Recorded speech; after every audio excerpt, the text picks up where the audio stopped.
Қандармен бірге балық аулауға бара жатырмыз. Егер де сіздерге қызық болса, видео лайк басып, міндетті түрде бізге тіркелуге ұмытпаңыздар.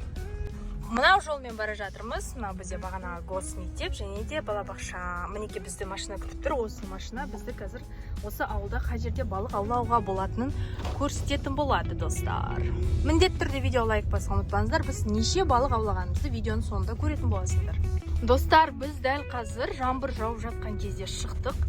Найзағай деген қатты болып жатыр. Егер де қазір видеода көретін болсаңдар, міндетті түрде комментарияға көрдім деп жазып кетіңіздер. Негізі ауылды жерлерде естіп жүрген өте қызықты екен, Иә. Қандай керемет, өте қызықты. Бізде әлі найзағайды көріп тұрған жоқпыз. Мен просто сиыр барды. Сиырлар жоқ қой. Тек ат көрдік, Жоқ, қой барды. Ешкілерді. Біз